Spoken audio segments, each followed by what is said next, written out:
네, 반갑습니다. 여러분, 사회탐구 전문 강의 플랫폼 김용재 스쿨 S입니다. 저희 여러분들과 함께 공부하고 있는 김용준 선생님이고요. 오늘은 통합사회입니다. 통합사회 마지막 단원이죠. 그래서 통합사회 1을 이렇게 마무리하는 유종의 미의 시간을 가져보도록 하겠습니다. 약간 눈물 겹죠? 오늘 이제 완강이라는 소식에 저는 약간 울컥하는데요.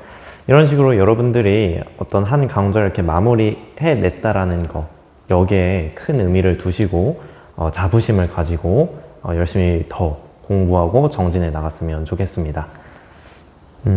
제 시간 관계상 이게 그러니까 되게 세세하게 더 하고 싶지만 완전 세세하게 하기는 쉽지가 않았어요. 그렇지만 여러분들의 어떤 핵심적인 구조를 이해하는 데는 큰 도움이 되었길 바라겠습니다. 그럼 통합사회 마지막 단원 시작을 해볼 건데요. 5단원입니다. 생활공간과 사회에 관련된 이야기인데 약간 여기서 수능에서 어렵게 출제할 만한 부분은 그렇게 많지가 않습니다. 약간 독해 문제, 국어 문제처럼 나올 만한 부분이 되게 많고요. 실제로 수능 예시 문항에서도 그런 식으로 출제가 되는 경향을 보이고 있어요. 그래서 그 내용들을 우리가 한 번씩 살펴보도록 하겠습니다. 그럼 5단원의 첫 번째 단원, 도시와 산업화에 대한 이야기를 한번 들어가 보겠습니다. 도시화 산업화에 대한 이야기는 가장 먼저 산업화가 무엇인지, 도시화가 무엇인지를 먼저 볼 것이고, 그에 따른 변화, 그에 따른 문제점과 해결 방안을 볼 건데, 여러분들이 중요하게 봐야 될 부분은 바로 이 샵 1입니다. 여기서 승부수를 띄우고 있어요, 이제. 그러니까 이 산업화와 도시화 관련된 산업화와 도시화의 의미를 알고 그거를 통계에서 통계를 읽어낼 수 있는 능력을 갖추어야만이 문제를 풀 수 있도록 지금 출제가 되고 있습니다. 그 내용들을 하나씩 살펴보겠습니다. 자, 가장 먼저 우리가 산업화에 대해서 한번 이야기를 한번 해보죠. 산업화라는 것은 쉽게 생각하면 산업 구조가 고도화된다라고 이야기를 하는 거예요. 자, 그러면 또 산업 구조의 고도화가 뭐예요? 라고 물어볼 수 있겠죠. 말 그대로 산업의 구조가 점차적으로 더 높은 수준으로 올라가는 거예요. 자, 그러니까 1차 산업 비중, 그러니까 1차 산업의 비중은 감소하고 점차적으로 3차 산업의 비중이 높아지는 이런 현상을 우리가 산업화라고 이야기를 하는 거죠. 다시 한번 쉽게 한번 생각을 해볼까요? 산업화라는 것은 산업 구조가 고도화된다라는 소리인데, 그럼 결국에 그게 무슨 말이냐? 1차 산업의 중심이었던 사회가 점차적으로 좀 더 고차원적인 2, 3차 산업 중심의 사회로 변화하는 현상이다 라고 이야기를 하는 겁니다. 자, 그렇다면은 그래요. 산업화라는 것은 산업 구조가 고도화되는 것이고 1차 산업 중심의 사회가 2, 3차 산업 중심의 사회로 변화한다는 걸 알겠어. 자.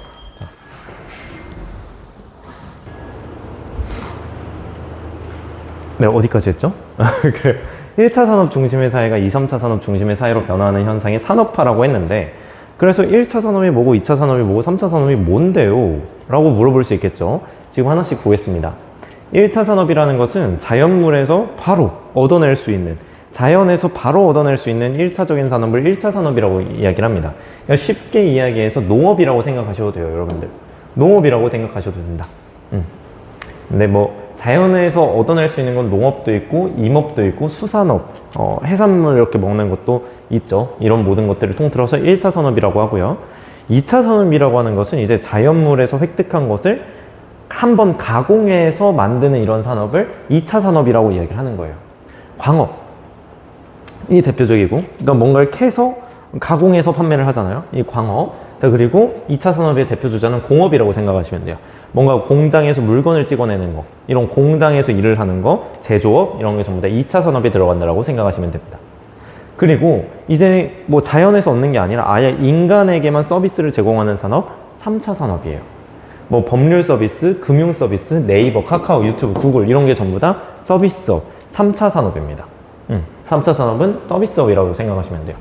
자, 그럼 우리가 이제 1차 산업, 2차 산업, 3차 산업이 뭔지 다들 배웠죠. 산업 구조가 고도화된다는 것은 이제 농업 중심의 국가에서 공업, 서비스업 중심의 국가로 변해가는 현상, 산업 구조가 고도화되는 현상을 산업화라고 이야기한다라는 겁니다. 이해가 잘 되시죠? 그리고 특징을 보시면은 선진국이 개발도상국보다 산업화 시기가 일러요. 근데 일단 이 산업화가 진행될수록 즉 산업화는 선진국이 먼저 됐기 때문에 선진국으로 갈수록 1차 산업의 비중은 점점 감소하고 3차 산업의 비중은 점점 증가합니다. 그러니까 산업화 자체가 산업구조가 고도화된다는 의미이기 때문에 산업구조가 많이 고도화된 선진국은 1차 산업의 비중이 적고 3차 산업의 비중이 큰 것이죠. 그래서 이런 특징이 나타나고요. 여기서 또 중요한 특징 하나, 선진국은 3차 산업의 비중이 폭발적으로 증가합니다. 그러면서 상대적으로 2차 산업의 비중이 상대적으로 감소하는 탈공업사회로 진입하고 있어요. 그러니까 예를 들어서 1970년대에 2차 산업의 비중이 예를 들어서 2차 산업의 액수가 예를 들어서 100이라고 한번 해볼게요.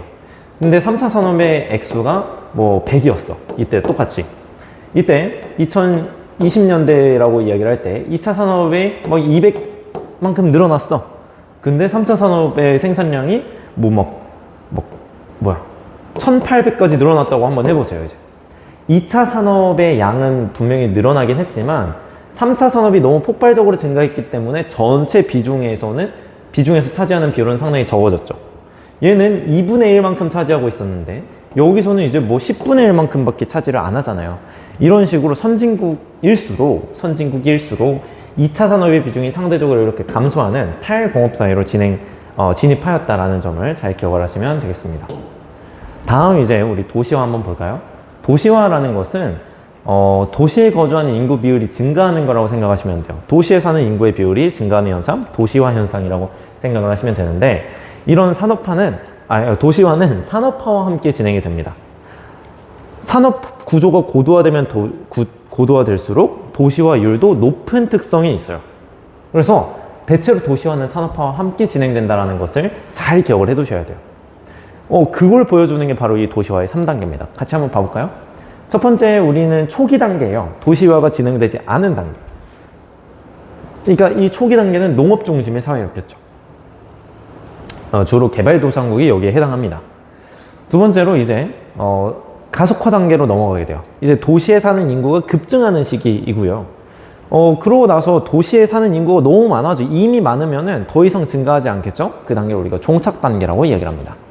그래서 도시화의 3단계, 초기 단계, 도시화가 거의 안 된 단계이고요. 가속화 단계, 도시화율이 빠르게 늘어나는 단계. 종착 단계는 이제 도시에 거주하는 인구의 비율이 잘 증가하지 않는 단계가 종착 단계가 됩니다. 여기서 도시화율이라고 하는 것은 도시에 거주하는 인구의 비율을 말하는 거예요.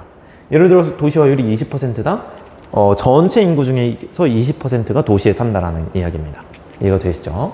자, 그러면은 초기 단계는 그냥 농업 중심의 사회구나 라는 걸 알아두시면 되고, 자, 가속화 단계 볼까요? 도시에 사는 인구의 비율, 즉 도시화율이 폭발적으로 증가하는 시기입니다. 그럼 이 도시에 사는 인구가 폭발적으로 증가하기 위해서는 뭐가 동반되어야 할까요? 아까 말했죠. 도시화는 산업화와 밀접한 관련을 맺고 있다. 그러니까 가속화 단계, 일단 산업화가 이루어지면서 산업 구조가 고도화되면서 도시 주변에 공장들이 막 생기고 2차 산업, 3차 산업들이 막 생기게 되고 그 일자리를 찾아서 사람들이 도시로 몰리게 되는 거예요. 이제 그렇기 때문에 도시화와 산업화는 같이 간다라고 이야기를 하는 겁니다. 고도화된 산업 구조들은 도시에 몰려 있으니까요. 어쨌든 이 산업화로 인해서 도시에 2, 3차 산업들이 많이 생기게 되고, 즉 일자리가 많이 생기게 되고, 그러면서 청년들이 농촌을 떠나 도시로 향하는 무슨 현상? 이촌향도 현상이 발생하게 됩니다. 그러면서 이제 도시의 인구가 급증하게 되는 거예요. 그렇기 때문에 도시화율의 증가 속도, 즉 도시에 거주하는 인구의 비율의 증가 속도가 빠르게 됐더라라는 겁니다. 주로 개발도상국이 여기에 해당합니다. 이렇게. 종착 단계 볼까요? 도시화율은 이제 충분히 도시화가 다 됐어요. 도시에 거주하는 인구가 벌써 80% 이상이에요. 그러니까 여기서 더 이상 이제 도시에 사는 인구가 더 이상 증가하지 않는 단계. 이게 종착 단계입니다. 여기서는 도시에 사는 인구가 증가하기보다는 오히려 도시 바깥으로 빠져나가는 현상도 발생하기 시작해요. 뒤에서 배우겠지만 도시의 집값이 너무 비싼 거야. 그러니까 사람들이 도시 바깥으로 빠져나가기 시작하는 현상, 교외화 현상이 나타나기도 합니다. 이런 교외화 현상이 나타나면서 뒤에서 또 배울 겁니다. 대도시권의 형성에 또 많은 영향을 미치기도 하더라. 그래서 선진국에서 이런 대도시권 형성이 많이 나타나게 되는 겁니다. 주로 선진국에서 나타나는 현상이죠. 됐죠? 자, 그럼 이제 우리나라의 산업화와 도시화를 한번 보도록 하겠습니다. 전반적인 산업화와 도시화 개념에 대해서 공부를 했고, 이제 우리나라의 산업화 도시화를 한번 볼 건데, 산업화 시기, 1960년대, 80년대 시기, 산업화 시기에는 거점 개발을 했어요. 성장 거점을 두고 그 거점들을 중심으로 성장을 시키는 개발을 했고, 그러다 보니까 대도시와 공업도시들, 수도권 공업지역, 자, 이거 여러분들 학습지에는 제대로 잘 써져 있습니다. 남동 이내 공업지역을 중심으로 산업화가 빠르게 진행되기 시작합니다. 그러면서 이제 여기가 이제 산업화가 막 되니까 대도시, 여기 수도권 공업지역, 남동 이내 공업지역, 여기에 사람들이 몰려들게 되고 도시화도 빡 올라가게 되는 거죠. 도시화율도 이제. 자, 이렇게 되고요. 자, 이제 1990년대 초가 되면은 이제 이 대도시가 사람이 너무 많다 보니까 집값이 너무 뛰었어요. 그러다 보니까 사람들이 이 대도시 바깥으로 빠져나가기 시작하는 교외화 현상이 본격화되게 되고, 그러면서 이제 수도권 1기 신도시가 설립되기 시작하는 거죠. 많이들 들어봤습니다. 성남, 분당, 그죠? 고양, 일산, 그지? 군포, 이런 곳들의 도시가 급증하게 되고 도시화율이 또 높아지게 되는 것이죠, 이제. 2000년대 이후에 그럼에도 불구하고 이 몰려드는 사람들 인구를 뭐 수용을 하지 못해요. 그러니까 2기 신도시가 또 이제 등장하게 되는 것이죠. 평택, 화성, 동탄 들어봤죠. 파주, 김포, 하남, 용인, 여기에 인구가 또 급증합니다, 이제. 그러니까 지금 대도시를 중심으로 수도권의 신도시들이 설립이 되기 시작하는 거예요. 그러니까 대도시의 인구가 교외화 현상에 의해서 바깥으로 빠져나가게 되고, 그럼 이 대도시 주변의 모든 도시들이 이 대도시의 생활권 내에서 생활하게 되는 거예요. 놀러 갈 때도 서울로 놀러 가고, 일하러 갈 때도 서울로 놀러 가고, 그러니까 이 대도시를 중심으로 주변의 생활권이 모두 하나의 생활권을 이루게 되는 대도시권이 형성되었다라는 것을 이따가 배우게 될 거라는 거죠. 그래서 확인되었습니다.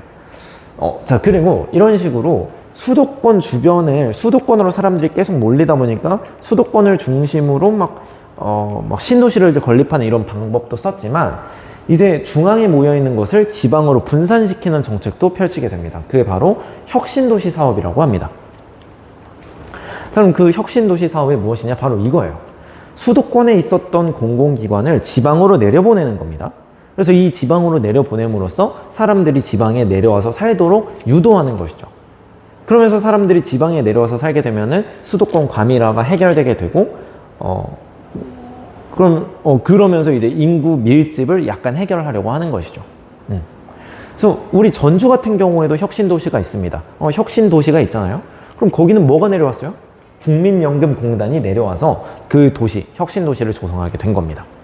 그죠? 혁신도시 사업이 뭔지 알겠죠?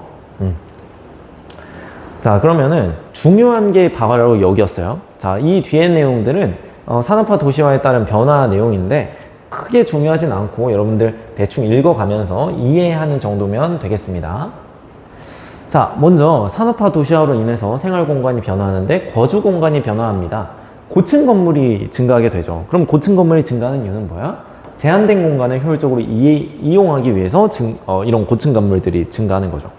대도시들은 이 땅 하나하나가 너무 비싸요. 그럼 이 비싼 땅에 뭐 농사를 지을 수는 없는 거잖아요. 그죠? 그죠? 그러니까 그리고 또 1층짜리 집을 지으면은 비싼 땅값을 주고 너무 아깝잖아요. 그 지역이. 그러니까 고층 빌딩을 올리면서 이 좁은 땅덩어리를 효율적으로 사용하려고 하는 것이죠. 그러다 보니까 토지 이용의 집약도가 증가하게 되는 겁니다. 모여있는 정도가 높다라는 것이죠.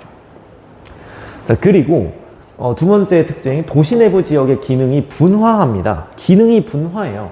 그러니까 이런 식으로 기능이 분화한다는 거지. 상업 기능을 담당하는 도심, 그리고 주거 기능을 담당하는 주변 지역, 이런 식으로 나눠지게 되는데, 그럼 이렇게 나눠진 이유가 뭘까요? 바로 접근성의 차이에 따른 지대의 차이 때문입니다. 일단 여기에 그럼 사람들이 별로 안 살잖아요. 여러분 광화문 광장에 집 사고 사는 사람 많이 보셨어요? 뭐 누구나 거기서 살고 싶긴 하죠. 직장 바로 앞에 누구나 살고 싶지. 근데 일단 저는 못합니다. 저는 이 지대를 감당할 수 있는 여력이 안 돼요. 그러기 때문에 대부분의 사람들은 여기에 지대를 감당할 수 없기 때문에 바깥으로 빠져나가서 여기 주변에서 살기 시작하는 거죠, 이제. 그리고 여기는 이 높은 지대를 감당할 수 있는 대기업 본사, 대형 백화점 이런 애들이 여기 몰려들게 되는 거예요, 이제 이런 식으로 기능이 분화되게 되었다는 거죠. 접근성의 차이에 따른 지대의 차이 때문에. 자, 그럼 여기가 그럼 왜 지대가 높을까요? 지금 여기 중심에 있잖아요. 어디에서 가도 여기는 중심이기 때문에 어디에서 가도 여기가 가장 중심이라서 가기가 가장 좋아요, 이제. 근데 여기 사는 사람이 여기 가려면 여기 갔다가 가야 된다고 이제. 얼마나 접근성이 떨어집니까, 이제. 근데 여기는 중심에 있기 때문에 접근성이 가장 좋아요.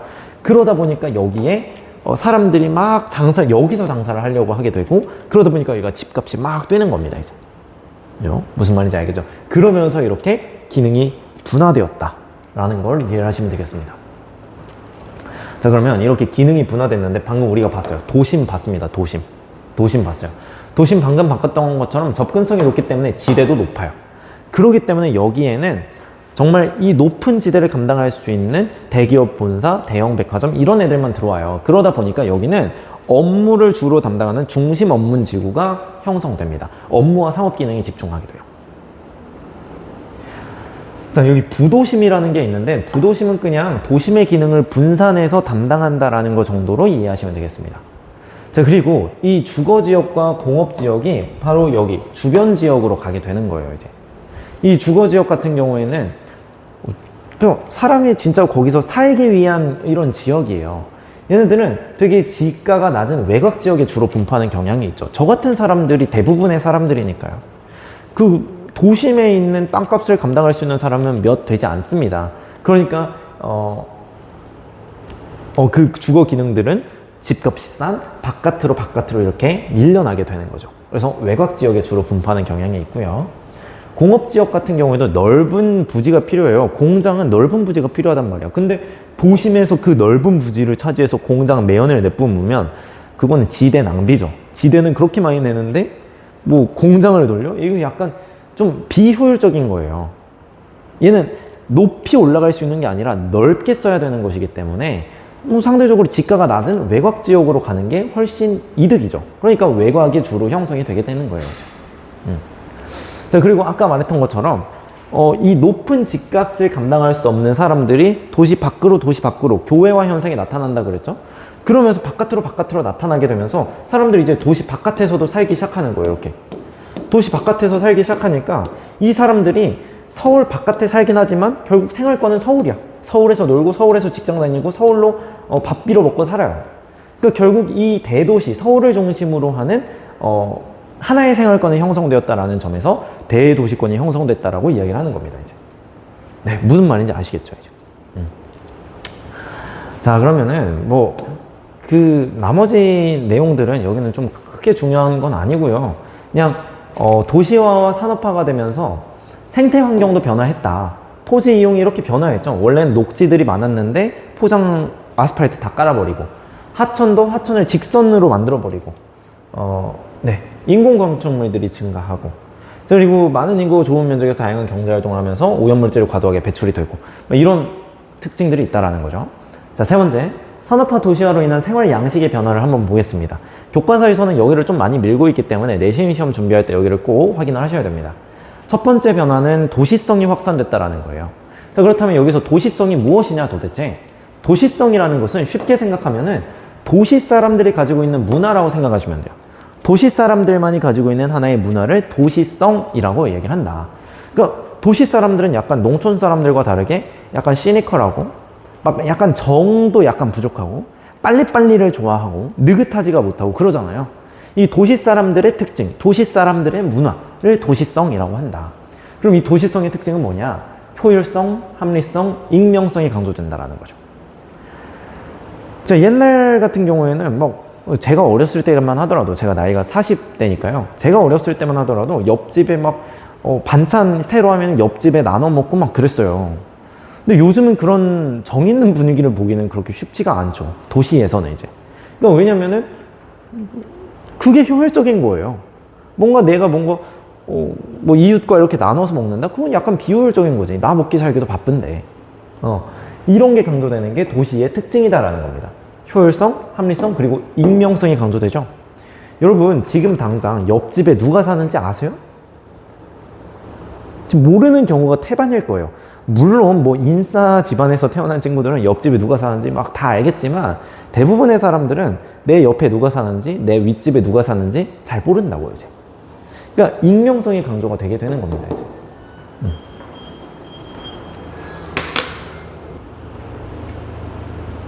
자, 그리고 2차적 인간관계가 중시가 돼요. 2차적 인간관계가 무슨 말이냐면은 여러분들이 이제 사회문화에서 배우긴 할 건데 1차적 사회 인간관계, 2차적 인간관계라는 게 있어요. 1차적 인간관계라고 하는 것은 약간 친밀한 인간관계라고 생각하시면 돼요. 내 모든 걸 보여줄 수 있는 관계, 이게 1차적 인간관계예요. 정말 친밀한 관계. 근데 도시 사람들이 요즘 그런 제가 막 회사에 가가지고 내 모든 걸 보여줘요? 안 그러잖아. 회사에 가서 저 부장님을 만난 이유가 뭐야? 너무 친하게 지내고 싶어서? 내 모든 걸 보여주고 싶어서? 그게 아니죠. 돈 벌기 위해서 가는 거죠. 어떤 목적 달성을 위해서 만나기 싫지만 만나는 관계, 이런 게 확대되게 되고 있다는 거죠. 저 부장 꼴도 보기 싫어. 그렇지만 돈 벌려면 가야 돼. 이런 게 된다라는 거죠. 이런 모습이 나타나더라.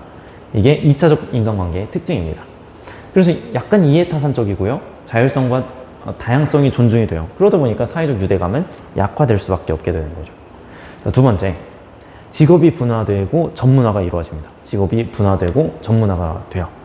실제로 옛날에는 농사만 짓고 살았어요. 조선시대만 해도 뭐 대부분이 농사만 짓고 살았잖아. 근데 지금은 어때요? 지금은 되게 다양한 직업들이 있어요.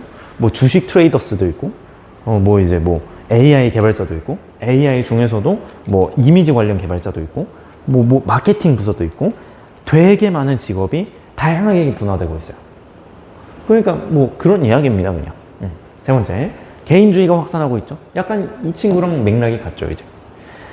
내가 제일 중요한 시대가 됐어요. 뭐 이웃과 끈끈한 정을 나눠? 그거는 효율적이지 못해요. 내가 최고고 나를 최우선으로 삼아야 돼. 개인주의가 확산되는 겁니다, 이제. 공동체보다는 개인의 자유와 권리를 중시하는 가치관이 확산되고 있는 모습이 나타나고 있다는 거죠. 자, 그러면 이 산업화와 도시화로 인한 문제점을 한번 살펴볼까요? 도시 문제가 나타나게 돼요. 자, 도시 문제의 핵심은 뭐냐면 바로 이거예요.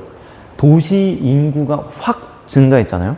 근데 이 도시 인구 증가에 비해서 각종 도시 기반 시설이 부족한 현상, 이걸 우리가 과도시화 현상이라고 이야기를 합니다.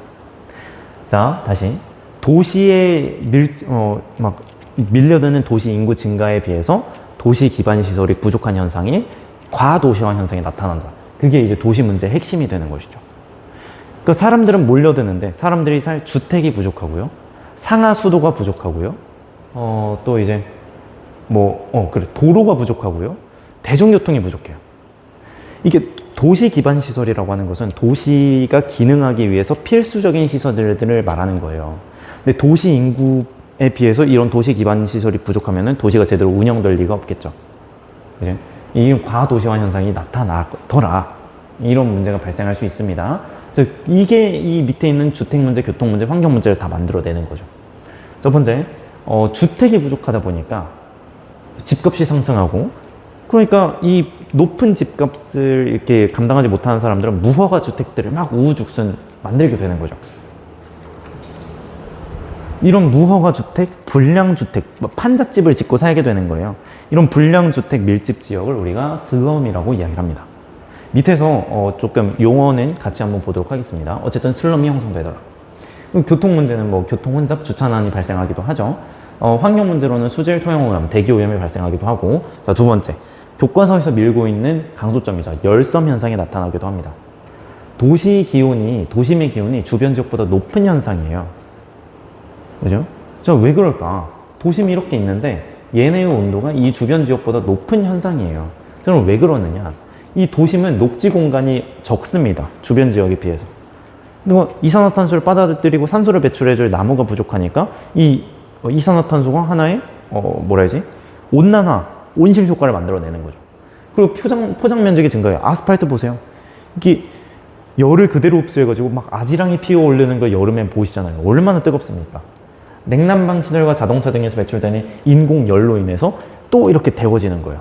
근데 그 와중에 그러면은 바람이 불어서 이게 통풍이 돼야 되는데 그 고층 건물로 그 바람이 통하는 길을 다 막아버렸어요. 그러면서 도심의 기온이 주변 지역보다 높아지게 되는 열섬 현상이 나타나게 되는 것이죠. 그리고 침수 피해도 나타나죠. 우리가 강남 지역이 매년마다 침수 피해가 나타나죠. 그래서 왜 그러냐? 바로 이 포장 면적이 증가하고 물이 잘 빠져나가지 못하기 때문이에요. 그죠? 자, 이런 침수 피해도 나타나더라. 자, 그럼 용어 정리 한번 해볼까요? 저기 밑줄 쳐보시고. 방금 말했던 것처럼 도시의 기능 유지에 필수적인 요소들을 우리가 도시 기반 시설이라고 합니다. 대중교통, 도로, 주택, 상하수도, 공원 이런 것들. 네. 그러니까 뭐 헬스장 같은 건 도시 기반 시설이 아닌 거예요. 약간 선호 시설인 거지. 그거는. 그지? 자, 그리고 슬럼이라는 것은 이런 겁니다. 불량주택 밀집 지역이에요. 그러니까 도시의 중심부의 노후 지역. 그러니까 사람들이 별로 살기 싫어하는 약간 노후된 아파트에 살고 있는 사람들 또는 도시 외곽 지역에 있는 판자촌들 이런 곳에 형성되는 불량주택 밀집 지역을 슬럼이라고 부르고 대부분 저소득층이 여기서 생활하게 되고 생활 환경이 열악한 이런 지역들이 슬럼이라고 불리게 되는 것이죠. 이런 미드 같은 거 보시면은 이 슬럼가가 항상 나와요. 거기서 범죄가 나타나고 어떤 이야기를 끌어나가는 이제 주된 사건들이 거기서 발생하게 되니까 슬럼 지역을 막 보여줍니다. 이제 여러분들이 미드에서 보는 약간 범죄가 많이 일어나는 그런 구역들을 슬럼이라고 생각하시면 되겠습니다. 자, 이제 여기부터는 이제 좀 강조점, 그러니까 사실 저는 일반사회 전공이기 때문에 이런 부분들을 좀 더 봐야 된다라고 생각을 하지만 일단 통합사회에서는 그렇게 강조하고 있지 않기 때문에 한번 읽고 넘어가겠습니다. 다만 이 파트가 문제로 나올 수는 있어요. 약간 독해 문제로 나올 수 있지만 크게 뭐 여기에 힘줄 필요는 그렇게까지는 없다. 근데 여러분들의 통합사회를 가르치는 선생님이 어떤 전공이시느냐에 따라서 여기를 또 집중해서 보셔야 할 수도 있겠습니다. 자, 한번 볼까요? 자, 노동 문제. 자, 실업 문제가 있죠. 실업이라고 하는 것은 일할 능력과 의사가 있지만 일자리를 가지지 못하는 상태를 실업이라고 이야기를 합니다. 사실 이 실업을 가지고 1시간 수업을 해야 되는데 통사에서는 그렇게 강조하고 있지 않기 때문에 넘어갑니다. 자, 다음 인간 소외 현상이 나타나기도 해요. 이 산업화가 도시화가 되다 보니까 사람들이 공장에서 일을 하잖아요. 공장에서 일을 하는데 계속 반복 작업만 하는 거야. 계속 반복 작업으로 나사만 쪼이고 창문만 달고 문만 달고 막 이런단 말이야. 그러니까 약간 내가 어떤 자아 실현을 하고 뭔가 내 꿈을 펼쳐나갈 수 있는 이런 행동을 해야 되는데 그게 아니라 마치 공장의 부품처럼 나는 그냥 공장의 부품인가? 내가 인간이 맞나? 이런 생각이 들 정도로 뭔가 이 소외되는 현상이 나타나더라라는 거죠. 인간이 수단으로 전락해서 소외되는 현상, 인간 소외 현상이 발생하기도 하더라. 그리고 이기주의가 확산하면서 문제가 많이 발생하기도 하고 촌락이 쇠퇴하면서 이런 문제가 발생하기도 하죠. 그럼 어떻게 해결할 수 있을까요? 방금 봤었던 주택 문제는 어떻게 해결할 수 있을까? 도시 재개발을 하면 되겠죠. 해서 뭐 슬럼가를 이런 개선하고 주택들을 공급하면서 사람들이 살 수 있도록 하는 도시 재개발 사업을 하면은 주택 문제는 해결될 수 있을 거예요. 근데 이게 문제가 있습니다. 젠트리피케이션이 발생할 수가 있어요. 젠트리피케이션이라고 하는 것은 그 사회가, 그 지역이 젠틀해지는 현상이에요. 그러니까 원래 판자촌이 있던 슬럼가였어요. 거기를 재개발하고 새롭게 올렸단 말이야. 근데 그 지역에 살고 있었던 사람들은 무허가 주택을 우후죽순 지었고 그런 사람들은 대부분 저소득층이기 때문에 재개발이 되면은 그 재개발된 아파트를 살 수 있는 돈이 없어요. 그러니까 그 지역이 젠틀해지다 보니까 그 저소득층은 거기에 떠나야 되게 되는 이런 현상이 나타나게 되더라. 젠틀해지는 현상, 젠트리피케이션이라고 부릅니다. 자, 그리고 오히려 그러니까 사고를 바꿔보면은 도시로 몰려드는 걸 다시 분산시키면 또 주택 문제가 해결되겠죠. 그러면은 균형 개발 정책을 통해서 주택 문제를 해결할 수도 있어요. 아까 봤었던 혁신도시 사업이 그 예시가 될 수 있는 것이죠. 그럼 교통 문제를 해결하기 위해서 이렇게 해결하시면 되고요. 환경 문제 해결하기 위해서 이렇게 해결하면 되고 노동 문제를 해결하기 위해서 사회복지제도를 활용할 수가 있다. 읽어보시면 돼요. 자, 이 부분들은 여러분들이 직접 한번 읽어보세요. 제가 설명하기가 약간 민망하기도 하고 또 이걸 다 설명하면 시간이 너무 오래 걸리기도 하고 하니까 한번 읽어보시면 되겠습니다. 개인적 차원에서도 읽어보시면 되고 자, 그럼 우리가 선진국과 개발도상국의 도시 특징들을 한번 살펴보겠습니다. 이 도시 특징들을 한번 보면 도시 내 기능 분화의 정도, 어디가 더 클까요? 선진국이 더 크겠죠. 도시 내 기능이 분화하려면 그 도시가 엄청 커져야 돼요. 도시가 엄청 커져야 이런 기능의 분화 정도가 생기는데, 그럼 도시가 엄청 커지기 위해서는 당연히 산업화가 일찍 된 선진국이 도시화도 더 많이 됐겠죠. 그렇기 때문에 이 도시 내 기능 지역의 분화 정도는 선진국이 더 높습니다. 자, 그리고 도심의 상주인구 공동화 현상. 자, 이게 결국 뭐냐면 도심에서 사는 사람들의 인구가 감소하는 현상인데, 이게 무슨 말이냐면 인구가 비어버렸다 이거예요. 빌공자를 쓰는 거죠, 이제. 그러니까 낮에는 사람들이 몰려들어요. 일자리가 도심에 있기 때문에. 대기업 본사가 거기 있기 때문에 사람들이 낮에 막 몰려와. 근데 그 사람들이 거기에 지대를 지불할 수 있는 능력은 없어요. 그러니까 다 이제 밤만 되면은 밖으로 싹 빠져나가요, 이제. 그러니까 도심에서 상주하는, 도심에 사는 사람들의 인구는 줄어드는 현상. 이게 도심의 상주인구 공동화 현상이에요. 이건 어디가 더 크겠어요? 당연히 선진국이 더 크겠죠. 왜냐하면 지역의 분화 정도가 선진국이 더 크니까. 도심의 지대는 더 높겠죠, 이제. 그러니까 그 도심 바깥에서 사는 사람들이 더 많아지게 되고, 도심의 상주인구 공동화 현상도 선진국이 더 많아지게 되는 것이죠. 자, 다음 도시 기반 시설 구축 정도는 얘도 역시 선진국이 더 많이 그거겠죠. 돈이 일단 많고 자본이 일단 많기 때문에 도시 기반 시설을 구축할 수 있는 능력도 선진국이 더 큰 거죠.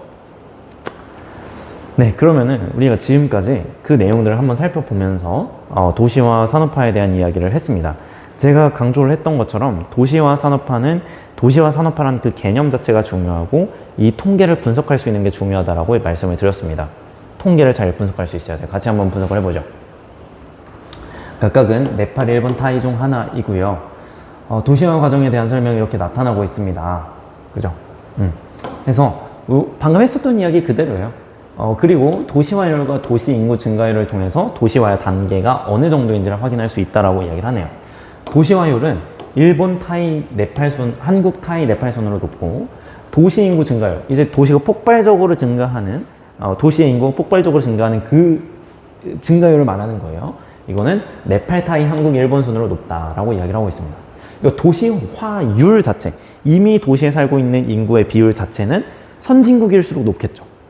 근데 도시 인구가 증가하는 비율은 개발도상국일수록 높겠죠. 왜냐면 개발도상국이 가속화 단계에 속하게 되니까. 그죠? 자, 그러고 네팔은 또 알려줬네요. 네팔은 도시화율이 21.5%로 가장 낮고, 근데 3.8%로 인구 증가율은 3.8%로 가장 높아서 가속화 단계에 진입했다라고 이야기를 하고 있습니다. 됐죠? 자, 또한 도시화는 했던 이야기 그대로 나와 있습니다. 산업화와 밀접하게 관련이 되어 있고, 그 이유는 제가 했던 이야기 그대로네요. 산업 구조가 고도화될수록 더 많은 사람들이 도시에 살게 되기 때문입니다. 그래서 그 GDP 비율을 나타내고 있대요. 경제 부문별 국내 총생산 비율을 나타내고 있는데, 그럼 이 그래프가 뭐냐면 전체 우리나라가 뭔가 생산하는 게 있을 거 아니에요? 그 전체 생산하는 것을 100이라고 뒀을 때 1차 산업, 2차 산업, 3차 산업이 차지하는 비율이 각각 어느 정도인지를 나타냈다는 소리예요. 자, 그러니까 한국을 보면은 제조업은 25% 정도이고, 농업은 한 3% 정도, 한 2% 정도이고, 나머지가 그 3차 산업, 서비스업이라고 이야기를 하는 겁니다. 이제. 그죠? 이게 뭐를 나타내고 있는 그래프인지 확인이 되시죠? 자, 그러면 여기 한번 보세요. 아까 봤었죠? 산업 수준과 밀접하게 관련되어 있다. 산업 구조가 고도화될수록 더 많은 사람이 도시에 살게 된다 라고 이야기를 했습니다. 자, 그럼 여기서 산업 구조가 가장 고도화된 애가 누구예요? B죠. 농업의 비율이 가장 낮고요. 그 3차 산업의 비중이 가장 높죠. 왜 그런지는 이것만 봐도 이해가 돼요. 1차 산업이 한 1% 정도 되고, 제조 2차 산업이 한 19% 정도 되니까 1차 산업, 2차 산업을 합쳐봤자 20% 정도밖에 안 돼요. 나머지가 다 3차 산업이란 소리 아니야. 3차 산업의 비중이 가장 높죠, 이제. 산업 구조가 가장 고도화됐기 때문에 B가 1번이 되는 겁니다. 이해가 되십니까? 자, 그럼 A 한번 볼까요? A 같은 경우, 자, 도시화율이 일본, 한국, 타이, 네팔 순으로 높다 그랬어요. 자, 그러면은 네팔이 가장 도시화율이 낮기 때문에 가장 산업 구조도 고도화되지 못했겠죠. 고도화되지가 못했을 거 아니야. 그러니까 가장 고도화되지 못한 애가 누구예요? C잖아요, 이제. 1차 산업의 비중이 20%나 되네요. 2, 3차 산업의 비중이 뭐 얼마 되지 않습니다, 지금. 그죠? 지금 1차 산업의 비중이 20%나 지금 먹고 있잖아요, 그죠? 자, 그러면 그런 모습을 봤을 때 지금 산업 구조가 가장 고도화되지 못한 국가이고, 그렇기 때문에 얘가 이제 네팔이 되는 겁니다, 이제. 도시화율이 가장 낮은 애, 네팔이 되는 것이고, 이 친구가 이제 그나마 네팔보다는 산업 구조가 고도화되었기 때문에 농업의 비중이 상당히 낮잖아요. 그렇기 때문에 얘가 이제 타이가 되는 거죠. 자, 그러면은 이제 A, B, C, D, A, B, C에 대한 이야기를 했기 때문에 여기 한번 볼게요. A의 제조업 총 부가가치액은 한국보다 많다. 자, A의 제조업 비중이 더 높네요. 그러네. 그러면 총 부가가치액은 한국보다 많다. 맞네요? 여기에 낚이셨다면 여러분들은 틀리신 거예요, 이제. 여기에 낚이시면 안 돼요. 자, 우리 사회에서 가장 많이 쓰는 함정이 여기에 있습니다. 수와 비율을 구분할 수 있어야 돼요. 수와 비율은 다릅니다. 수와 비율은 달라요. 자, 예를 들어 볼까요? 지금 A의 제조업 비중이 한 27% 되는 것 같아요. 27%. 한국은 한 26% 정도 되는 것 같아요.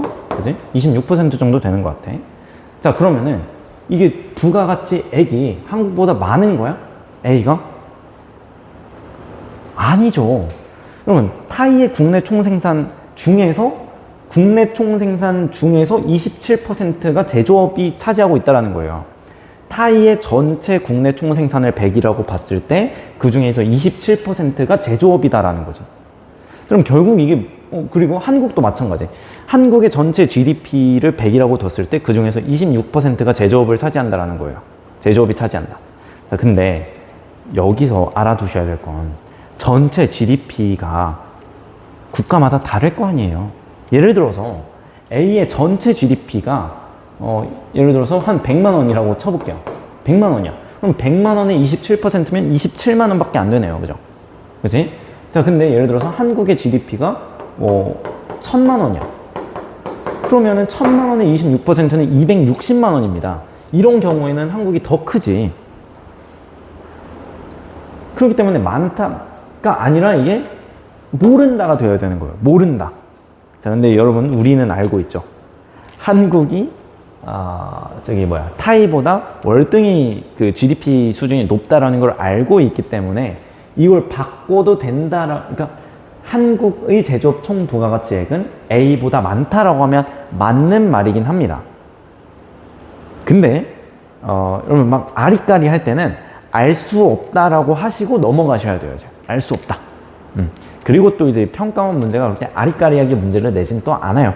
그러니까 이런 식으로 그 비율을만 보여줬는데 액수를 묻는다면, 비율만 보여줬는데 수만 묻는다면 여러분들 알 수 없다라고 하고 넘어가셔야 됩니다. 아시겠죠? 자, B 한번 볼까요? B는 일본은 한국보다 도시 인구수가 많다. 자, 도시화율이 일본이 지금 더 높아요. 일본 그 다음 한국이에요. 그러면은 B는 일본인데 일본이 도시화율이 한국보다 더 많으니까 도시 인구수가 더 많습니다. 답은 2번이에요. 네, 여러분 궁금한 말을 가질 수가 있어요. 방금 전에는 비율과 수를 구분하라면서요. 맞습니다.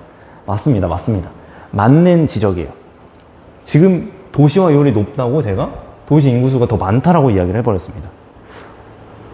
근데 여러분 일본의 전체 인구수 모르시나요? 일본의 전체 인구수 정도는 알아두셔야 돼요. 왜냐하면 그러니까 지금 여러분들이 이 지리 파트에서 준비를 하셔야 될 게 상당히 많아지고 있습니다. 우리 국가의 인구수를 어느 정도 외우고 계셔야 되고요. 그걸 알고 있어야 이 문제를 풀 수 있는 수준이 됩니다. 자, 여러분 보겠습니다. B의 전체 인구는 1.2억이에요. 한국은 0.5억이라고 합니다. 5천만 명이니까요.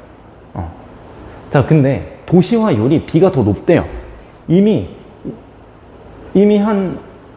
전체 인구수가 우리보다 더 많은데 그 와중에 도시화율도 우리보다 더 높대요.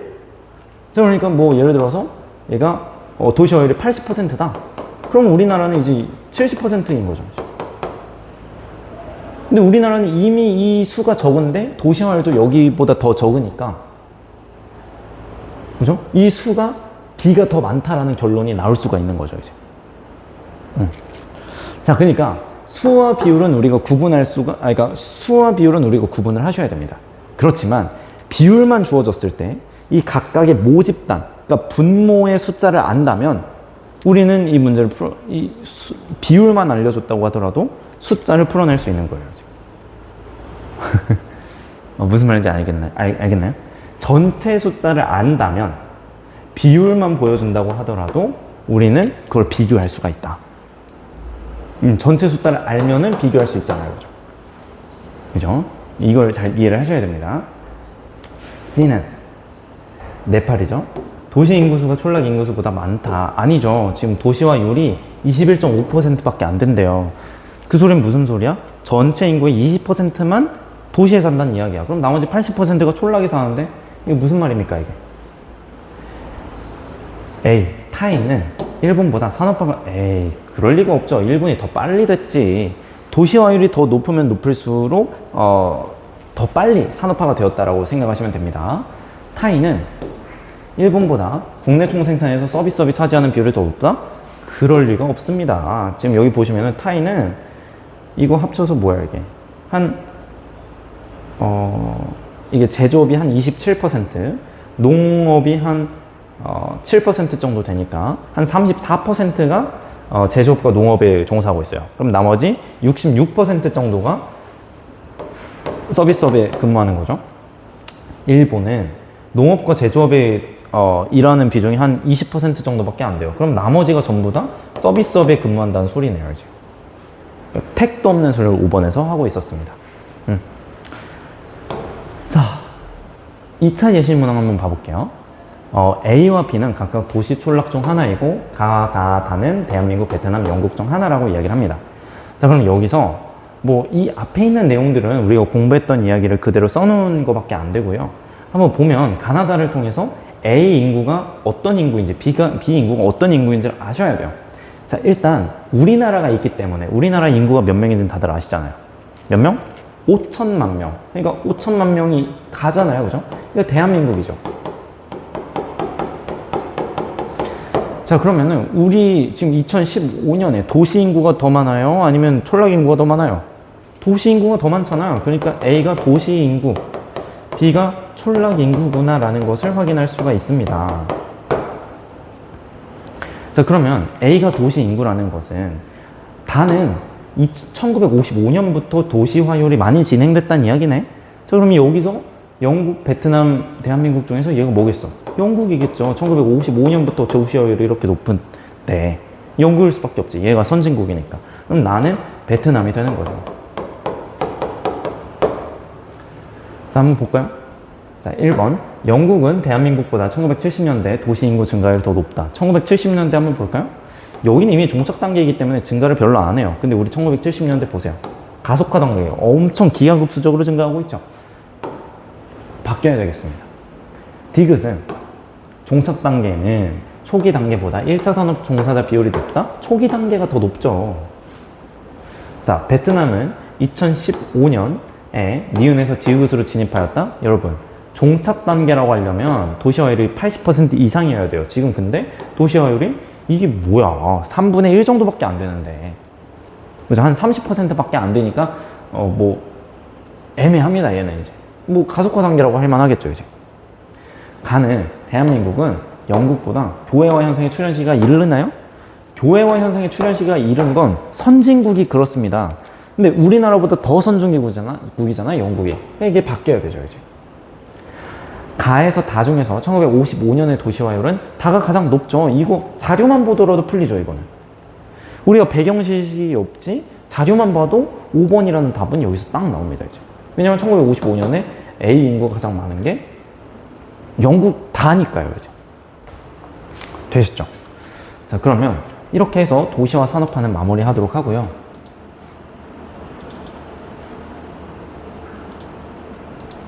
자, 이제 우리 교통통신의 발달, 과학기술의 발달 한번 살펴보도록 하겠습니다. 여기는 더더욱이 여기서 뭔가 킬러 문제를 내기가 쉽지가 않습니다. 여기는 오로지 어떤 독해 문제를 낼 수밖에 없는 그런 파트예요. 여기서 킬러 문제를 내기는 쉽지가 않아요. 그래서 뭐 여기는 설렁설렁 독해 문제가 나오더라도 내가 약간 익숙하게 할 수 있어야 되겠다라는 마음가짐으로 설렁설렁 많이 읽어주시는 게 필요하겠습니다. 살펴보죠. 일단 교통통신이 발달하게 되면 어떤 변화가 생기냐면 일상생활의 범위가 확대돼요. 일상생활의 범위가 확대된다.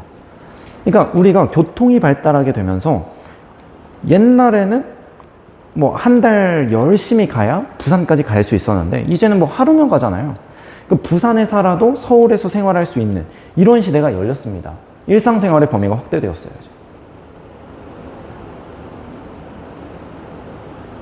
아까 말했던 것처럼 이 교통통신이 발달하면서 이 교회화 현상도 가능했었던 거예요. 만약에 교통이 하나도 발달하지 않았어. 우리가 걸어 다녀야 돼.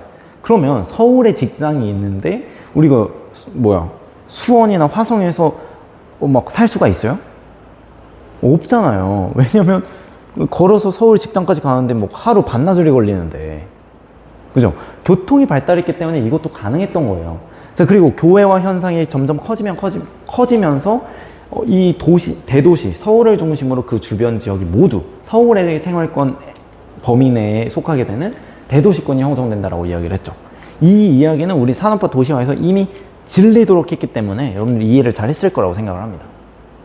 그러니까 산업화 도시화가 여기에 영향을 주기도 했지만 교통통신의 발달도 여기에 영향을 주게 되었다라는 거죠. 이해를 잘 하셔야 됩니다. 자, 다음 경제활동의 범위가 확대가 되면서 국제거래와 국내외 전자상거래, 금융거래가 증가합니다. 그러면서 다국적 기업이 등장하게 되는데 이 다국적 기업은 뭐냐? 다양한 나라들, 말 그대로 국적이 다양한 거예요. 다양한 나라들의 생산 공장, 다양한 공장이 지점을 두고 있는, 다양한 국가에 지점을 두고 있는 그런 기업을 다국적 기업이라고 얘기를 하는 거예요. 그러니까 다양한 국가들의 이런 지점들을 두다 보니까 그게 공간적으로 분업이 이루어진다라는 특징을 가지고 있어요. 공간적인 분업을 이루고 있다는 특징이 있습니다. 이 내용을 여러분들 우리 통합사회 2에서 좀 더 자세히 하겠지만 간단하게 이야기를 해드리면 대기업 본사는 어디에 있겠어요? 그 기업의 이 생겨난 본국에 있겠죠. 대도시에 있겠죠. 본국의 대도시에 있겠지. 연구소는 어디에 있겠어요, 주로? 젊고 똑똑한 인재들이 많이 있는 선진국의 대도시 주변에 있겠죠. 생산 공장은 주로 어디 있겠어요? 임대료와 노동력이 싼 개발도상국에 주로 입지해 있고, 예외적으로 관세 장벽을 철폐하기 위해서 선진국에도 좀 있는 이런 경우가 있겠죠. 이런 식으로 공간적으로 다국적 기업은 분업이 이루어지더라 라는 이야기입니다. 이제 통합사회 2에서 좀 더 자세히 하겠습니다. 여가 공간이 확대되죠. 여행 기회도 활발해지게 되고, 통신 기술이 발달하면서 대중매체를 통해서도 그 국가의 다양한 문화들을 우리가 교류할 수 있게 된다는 특징이 있는 거죠. 다양한 것들 확인해 보시면 되겠습니다. 그러면은 이 교통통신의 발달로 어떤 문제가 생겼어요? 지역 격차가 생기죠. 교통의 발달로 인해서 접근성이 향상된 지역은 인구가 집중되고 관광산업이 발달하고 경제활동이 활성화된다는 장점이 있어요. 근데 교통 조건이 불리한 지역들, 교통이 막 잘 닿지를 않아. 그런 지역들은 점차적으로 소외되게 되고, 사람들은 점차적으로 교통이 잘 발달되어 있는 도시로 빠져나가게 되겠죠. 그래서 인구와 기능이 대도시 지역으로 유출되는 빨대 효과가 나타나게 됩니다. 빨대 효과가 나타난다. 그러면 이런 것들을 어떻게 해결할 수 있겠어요? 낙후 지역에 이런 것들을 구축하고 편의시설 유치하고 지역 균형 발전 방안을 마련을 해야 되겠죠. 대표적인 사업, 아까 봤었던 혁신도시 사업이 있는 거죠. 이제. 그리고 그 지방에도 산업단지를 조성하고 교통 기반을 구축하면서 그 지역들의 인재들이 수도권으로 빨려나가지 않도록 하는 방안을 마련해야 된다는 겁니다. 그리고 지역 특성에 맞는 관광 자원을 개발해서 지역 경쟁력을 강화해야 되는데, 이 이야기도 통합사회 2에서 좀 더 자세히 이야기를 한번 하도록 하겠습니다. 생태 환경이 교란되기도 하죠. 교통이 발달하면서 환경 오염이 많이 발달합니다. 그죠? 네. 쭉 읽어보시면 이해가 안 되는 부분은 없어요. 선박 평형수라고 하는 것은 선박의 평형을 맞추기 위해서 이 물이 이렇게 이 물이 들어올 수 있도록 하는 그런 게 있어요. 자, 그러면 내가 만약에 미국에서 출발을 해요. 그럼 미국 바닷물이 여기에 이제 평형을 맞추기 위해서 그 미국 바닷물을 여기 넣는단 말이야. 그리고 나서 이게 막 이동을 해가지고 우리 동양으로 왔어. 그럼 또 평형을 맞추기 위한 물이 막 이렇게 있어야 되니까 그 미국에 있었던 외래종이 한국으로 이 선박 평형수를 통해서 들어오게 되는 것이죠. 이제. 이런 식으로 외래 동식물이 유입되기도 하더라. 이제.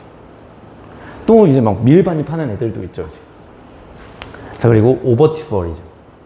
한 지역에 수용 가능한 적정 수준의 관광객 수를 넘는 관광객의 유입으로 발생하는 문제들이 많이 있는 거야. 쓰레기 처리의 문제도 발생하게 되고, 관광객을 수용할 수 있는, 그러니까 10만 명이 사는 도시인데 관광객이 1000만 명이 와. 그러면 당연히 문제가 발생할 수 하지 않을까요? 관광객을 수용할 수 있는 가게가 부족하고, 주택이 부족하고, 숙소가 부족한데 당연히 문제가 발생하겠죠. 이게 오버투어리즘의 문제입니다. 그래서 뭐 이런 다양한 해결 방안을 갖추면 되겠다. 자, 전염병이 확산하기도 했죠. 이 코로나19가 이제 교통통신이 발달하면서 발달로 인해서 더 빠르게 퍼진 감도 있죠. 사람들이 비행기 타고 배 타고 빠르게 막 돌아다니다 보니까 코로나19가 막 여기저기 퍼지게 되잖아요. 원래는 그 지역에서만 퍼졌어야 했었던 전염병이 전 세계로 이제 퍼져나가기가 너무 쉬운 상황이 됐죠. 그럼 과학기술의 발달에 따라서 어떤 변화가 생겼느냐. 이번에는 이제 과학기술의 발달을 보겠습니다. 과학기술이 발달하면서 어떤 변화가 생겼습니까? 지식과 정보가 중요해지는 정보화 사회가 되었습니다. 정보화 사회가 되었어요. 지식과 정보가 아주 중요한 사회가 되었습니다. 그래서 AI 기술 가지고 있는 국가들이 어마무시한 힘을 가지고 있죠. 다양한 반도체 기술을 가지고 있는 우리 대한민국이 어마무시한 힘을 가지고 있잖아요. 지식과 정보가 가장 큰 힘이 되고 있는 시대가 되었습니다. 그러면서 이제 과학기술의 발달에 따라서 우리 생활 공간이 어떻게 변화했느냐. 가상 공간이 등장했죠. 우리는 원래는 이렇게 직접적으로 접촉을 하면서 이제 인간관계를 맺었는데, 이제는 그걸 넘어서 가상 공간에서도 인간관계를 맺기 시작했다라는 거죠. 그리고 공간정보 기술이 발전하면서 다양한 공간정보들이 등장하게 됩니다. 첫 번째, 위치정보 시스템인데요. 위치정보 시스템은 현재 내 위치를 알아낼 수 있는 시스템을 위치정보 시스템이라고 이야기를 합니다. 우리 내비게이션을 키면은 내 위치가 어디인지를 잡아주잖아요. 그 기술이 GPS, 위치정보 시스템이에요. 자, 근데 여러분들 우리 내비게이션을 보면 내 위치만 딱 뜨나요? 아니죠. 내 위치와 함께 주변 도로들이 보여지게 되고, 주변에 어떤 건물이 있는지, 어떤 자연환경이 있는지 그 인터페이스로 다 뜨잖아요. 이제 내 위치도 뜨고 도로도 이렇게 뜨고 주변 건물이 뭐가 있는지도 뜨고. 그런 그 인터페이스를 만드는 기술이 바로 지리정보 시스템이라고 합니다. 그럼 지리정보 시스템은 뭐냐면 그 지역의 지리정보를 컴퓨터에 입력하고 저장하는 거예요. 그 도로에는, 그 도로 옆에는 자연환경이 이렇고 뭐 건물은 이런 게 있어. 이런 다양한 정보들을 저장하고 분석하고 가공하는 거예요. 해서 그거를 표시해 주는 거죠, 이제. 그러니까 내비게이션에서 위치 정보 시스템은 위치를 찍어주는 거라면, 이 지리 정보 시스템은 그 지역의, 그 주변 지역의 지리 정보들을 보여주는, 시각화하는 그런 시스템을 지리 정보 시스템이라고 한다라고 생각하시면 되겠습니다. 이해가 되시죠? 네, 그래서 입지 분석할 때 이런 지리 정보 시스템을 많이 써요. 그 주변 지역의 상권이 어떻게 되는지, 그 주변 지역의 인문 환경이 어떻게 되는지, 그 주변 지역의 자연 환경이 어떻게 되는지, 그 주변 지역의 공간 정보를 분석하고 중첩시켜서 확인하는 것이기 때문에 내가 그 지역의 상가를 살까 말까 할 때 그런 것들을 고려해야 되잖아요. 그런 걸 활용할 때 많이 사용하는 게 지리 정보 시스템입니다. 자, 그러면 과학기술 발달에 따라서 우리가 어떤 변화가 생겼느냐. 뭐 정치적인 측면에서 전자민주주의가 확대되고 직접민주주의가 실현되게 되죠. 그러니까 우리가 정말 중요한 대통령 선거나 국회의원 선거나 이런 중요한 선거는 전부 다 수기로 하지만, 뭐 여러분들 이제 대학교를 가시면 대학교 학생회장 선거 이런 거는 전자민주주의로 많이 합니다. 이런 게 많이 확대가 됐어요. 전자투표 많이 합니다, 이제. 그리고 직접민주주의의 이상을 실현할 수 있는 기회가 열리게 되는 거죠. 옛날에는 직접민주주의를 하려면 5천만 명이 다 모이기가 힘드니까 우리가 이렇게 대표를 뽑아서 대신 정치를 하도록 만드는 이런 정치를 했었던 거예요. 근데 우리가 이 온라인 공간상에서 빠르게 우리 정보를 교류하고 결정을 할 수 있기 때문에, 그런 시대가 되었기 때문에 점차적으로 우리 국민들이 직접 정책 결정에 참여할 수 있는 그런 창구가 늘어나게 되었다라는 거죠, 이제. 그런 이야기고요. 자, 경제적인 측면 볼까요? 전자상거래가 활성화됩니다. 그래서 요즘 여러분들 인터넷으로 물건을 많이 사죠. 그러다 보니까 인터넷으로 물건을 사면 그걸 배송해주는 택배 산업도 발달할 수밖에 없겠죠. 자, 그리고 생산자들은 빅데이터를 통해서 그 소비자가 원하는 니즈에 맞춰서 맞춤형 상품을 설계할 수도 있어요. 여러분들은 그러니까 가끔 인스타를 보면은 내가 찾고 있었던 옷이 광고로 뜨지 않나요? 그게 바로 알고리즘, 빅데이터를 이용한 거예요, 이제. 여러분들에게 딱 맞는 정보, 딱 맞는 고객 맞춤형 상품을 막 이렇게 보여주는 거죠, 이제. 네, 그리고 화상회의, 원격 근무가 활성화될 수 있더라. 여러분들이 이제 코로나19 때 경험을 한번 해봤죠. 이런 것들이 활성화될 수 있다. 자, 그리고 뭐 유비쿼터스, 뭐 와이파이 이런 것들, 자유롭게 네트워크에 접속할 수 있는 환경이 구축되면서 이런 것들이 증대될 수가 있고, 가상 공간에서 다양한 인간관계가 증가하게 되죠. 네, 쭉쭉쭉 밑줄 치시고. 자, 가상 공간에서 다양한 인간관계가 형성되고 있습니다. 그죠? 뭐 요즘은 뭐 AI랑 연애하는 친구들도 생기잖아요. 이런 가상 공간에서 다양한 인간관계가 형성되고, 쌍방향 의사소통이 증가합니다. 옛날에는 전통적인 시대에는 텔레비전에서 정보를 생산해서 우리에게 소비자에게 전달하면, 우리가 TV에다 아무리 막 TV를 대고 말을 해봤자 내가 말한 게 여기로 전달이 안 되잖아요. 뭐 TV 대고 말하면 그거 미친 사람이지 뭐. 근데 현대사회는 어때요? 누군가가 유튜브에 영상을 올렸어요. 그럼 내가 그걸 봤어. 내가 정보를 소비했네? 근데 내가 봤더니 이거 잘못된 정보야. 그럼 내가 댓글을 달 수 있죠? 댓글을 달면서 이거 잘못된 정보예요 하고 정보를 또 내가 보낼 수가 있는 거예요. 내가 정보를 소비하면서도 정보를 생산할 수 있는 쌍방향 의사소통이 이렇게 등장하게 되는 거죠, 이제. 그렇죠? 되죠? 그리고 4차 산업혁명 시대가 되면서 AI 등이 막 발달하고 있고요. 빅데이터 쭉쭉쭉쭉 지식이 중요해지는 사회가 되었다. 자, 그러면 과학기술 발달에 따라서 어떤 문제점들이 생겼느냐. 인터넷 중독 생기고 있습니다. 여러분 도파민 중독에 빠져 계시죠? 사이버 범죄도 많이 발생하고 있습니다. 사이버 불링, 해킹, 전자상거래 사기, US 사이트 운영, 불법 프로그램 복제, 이런 것들이 전부 다 발생할 수 있는 것이죠. 그리고 개인정보가 유출될 수가 있고요. 전자감시, 그러니까 약간 이 정보화를 부정적으로 보는 사람들은 전자감시의 시대가 될 수가 있다. 그걸 우리가 디지털 파놉티콘이라고 이야기를 합니다. 파놉티콘이라고 하는 것은 감옥의 한 종류예요.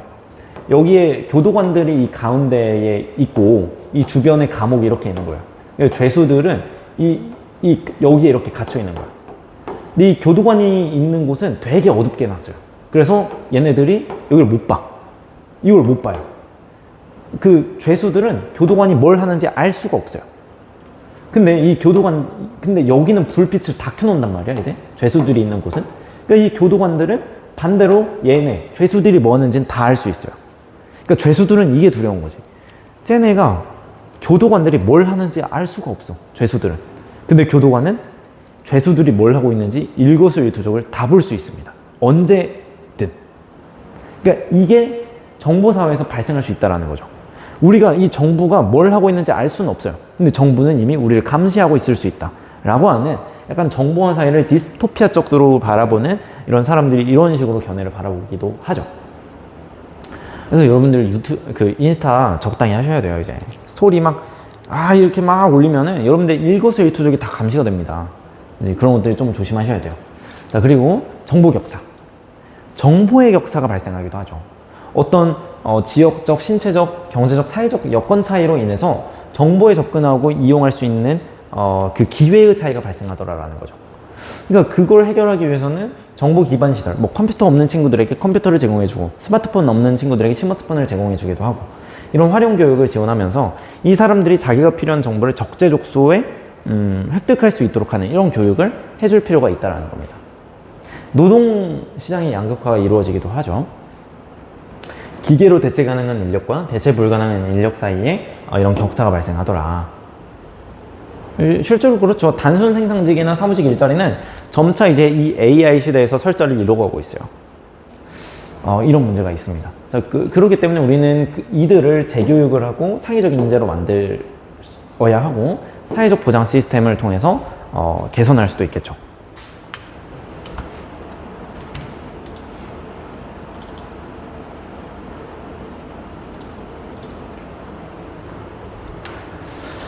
자, 이제 우리 지역과 지역성 이야기를 한번 해보죠.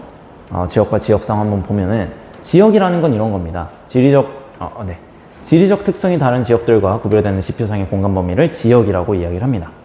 그러니까 우리나라와 일본, 우리나라와 중국 구분이 되잖아요. 이제 문화적인 차이도 있고 옷 입는 스타일, 헤어스타일 다 차이가 있죠. 이런 지리적 특성이 다른 지역들과 구별되는 지표상의 공간 범위를 지역이라고 한다.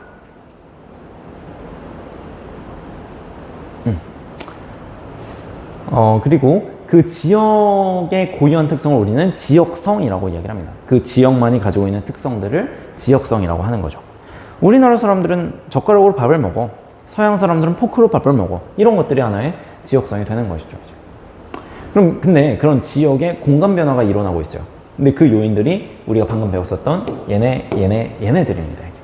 그러니까 이번 단원, 지역과 지역성 이 단원에서는 약간 뭔가 새로운 걸 배워간다라고 생각하기보다는 예습과 복습을 한다라고 생각하시면 돼요. 복습하고 있잖아요, 그죠?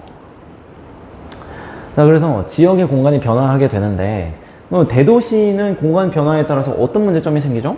전에 봤었던 거예요. 과도시화. 밑줄만 치고 넘어가겠습니다. 어떻게 해결할 수 있어? 이걸 확충할 수 있어. 도시 재개발을 통해서 해결할 수 있어요. 중소도시는 어떻게 할 수 있어? 대도시로 인구가 유출될 수가 있어. 그러면서 이제 지역 특성화 사업을 추진하면서 이렇게 막 빠져나가는 걸 막을 수가 있어. 이렇게 보는 거죠. 촌락의 문제? 도시와 가까운 촌락은 이런 공동체 의식이 약화되고 막 이래. 도시와 멀리 떨어진 촌락은 노동력이 부족해지고 고령화가 심해져. 이런 이야기들을 하는 것이죠. 자, 그러면은 이걸 어떻게 해결할 수 있을까? 이렇게 주민들의 삶의 질을 확충화하면 되겠죠. 두 번째로 지역 경제 활성화를 위해서 지리적 표시제, 지역 브랜드, 이런 것들, 지역 축제 이런 것들을 활용할 수가 있겠죠. 이런 것들 전부 다 아까 말했던 것처럼 통합사회 2에서 자세히 공부를 할 겁니다. 자, 그럼 이 단원에서 조금 중요한 건 뭐냐면 이 지역 조사를 조금 깊이 있게 다루고 있더라고요. 한번 볼까요? 말 그대로 그 지역을 조사하는 거예요.